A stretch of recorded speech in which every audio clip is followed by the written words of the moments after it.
Muy buenas, estamos con el economista liberal Daniel Lacalle, que es sin duda una de las personas más preparadas para abordar este acuerdo que la prensa dice que es histórico de los líderes de la Unión Europea para sacar a los países de la recesión que se avecina por la crisis de la pandemia. ¿Qué tal se encuentra, Daniel?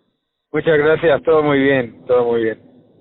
Le pregunto, ¿es un acuerdo tan histórico como dicen? ¿Es un acuerdo necesario? Pedro Sánchez están impulsando desde el PSOE el trending topic, gracias presidente, Plan Marshall, son 140.000 millones de euros, era más de lo que se esperaba, menos.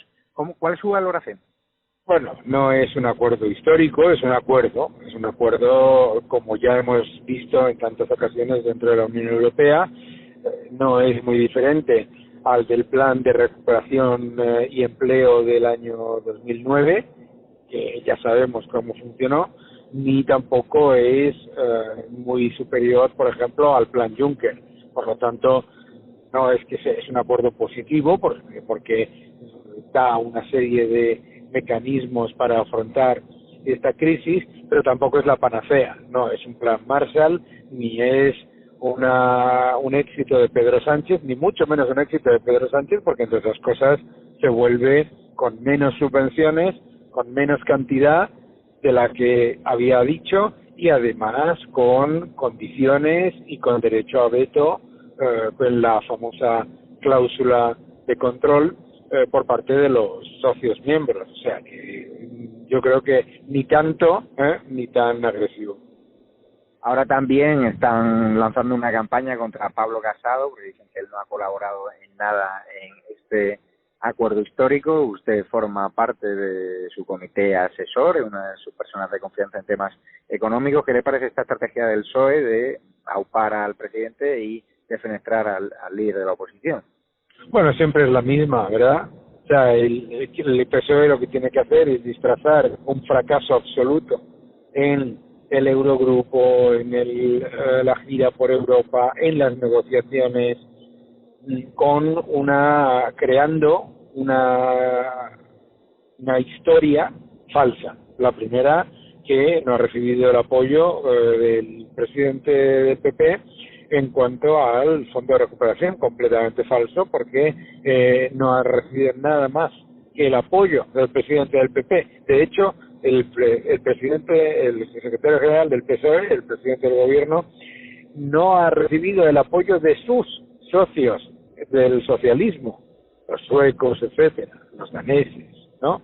Entonces, pues es la típica estrategia de siempre que se le va, pues lo de siempre, de intentar convertir un fracaso en un éxito e intentar convertir esto en una oportunidad para demonizar a la oposición. Muchos espectadores de estado de alarma preguntan ¿cuánto nos va a costar esta broma a los españoles? ¿Son gratis estas ayudas? ¿A cambio de qué? No, no son gratis, por supuesto. Se van a exigir importantes reformas, va a haber subidas de impuestos, ya va incluido una subida de impuestos verdes en el texto preliminar, y desde luego supone mucho mayor endeudamiento, y mucho mayor endeudamiento significa menor crecimiento a futuro, menor productividad y menor fortalecimiento de la economía a medio plazo. Y encima, si se utilizan los fondos de manera equivocada, todavía peor. ¿Y las reformas estructurales que nos van a pedir, se ha intentado concretar ya? ¿Se sabe por dónde van a ir en Europa? Bueno, hombre, van a ir por tres frentes, ¿no? El primero es, ya lo conocemos, la Comisión Europea nos envió una carta a España en el año 2019 diciendo que el aumento de gasto propuesto por el gobierno de España no era aceptable y era 4 veces superior al recomendado. Entonces, por un lado, vendrán recortes en el gasto. Por otro lado, seguramente vendrá una garantía de que se va a mantener y fortalecer la reforma laboral, eso seguro, y, en mi opinión, es muy probable que se hagan ajustes en el sistema de pensiones. Eso para empezar. Habrá otros mecanismos, pero todavía no están concretados. Si España no cumple esa reforma estructural que le exija la Unión Europea, ¿tendremos que devolver el dinero? ¿Cómo funciona? No, no se devuelve el dinero. Lo que es verdad es que si España no cumple, no recibirá. El dinero se recibe en periodificado entre el 2021, 2022, 2023 hasta el 2024-25.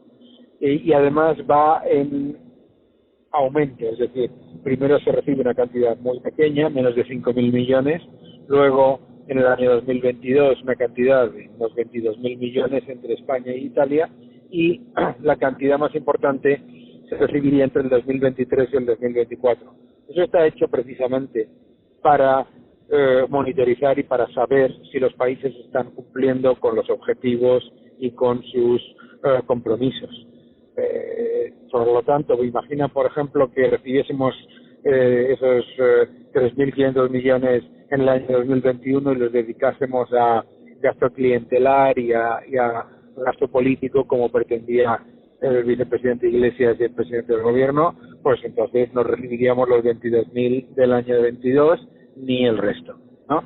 Entonces así es como funciona. No tienes que devolver. Es verdad que no hay un mecanismo de penalización, pero sí hay un mecanismo de eso que se llama cláusula de control o mecanismo de freno, en el que uno o dos Estados miembros pueden exigir a la Comisión Europea que revise las cantidades que se le dan a un país porque está incumpliendo con sus compromisos.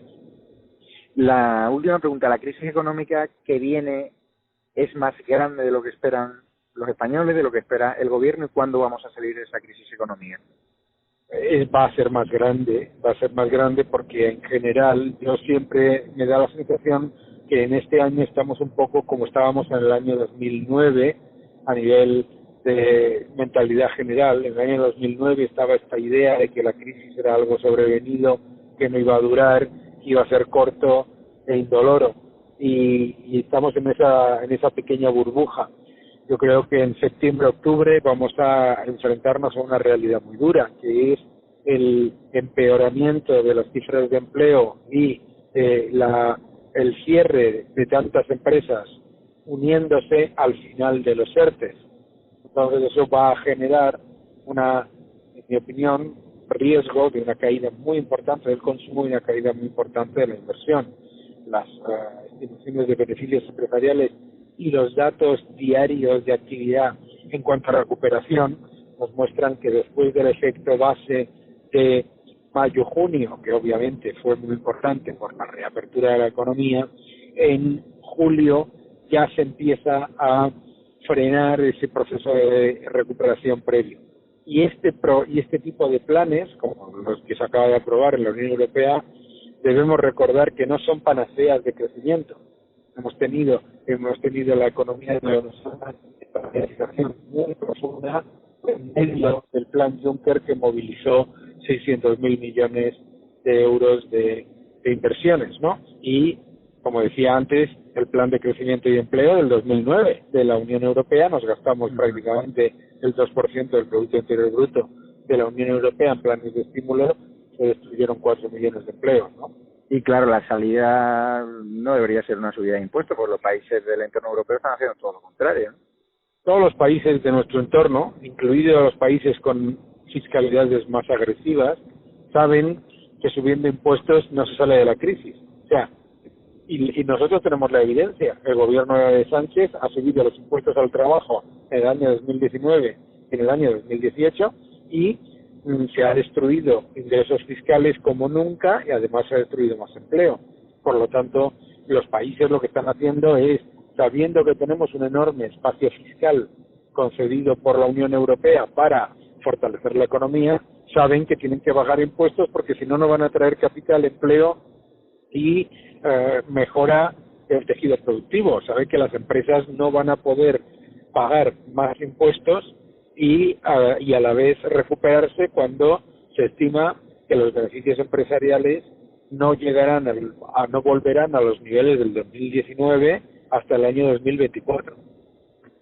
Entiendo. Pues muchísimas gracias, don Daniel Lacalle. Ya sabe que en estado de alarma los espectadores son muy seguidores de usted. Síganlo en su canal de YouTube y también compren su último libro para aclarar algunas dudas sobre la economía actual, sobre todo en esta etapa tan convulsa de la crisis del coronavirus. Muchísimas gracias, don Daniel. Muchísimas gracias, un fuerte abrazo. Cuídese, hasta luego.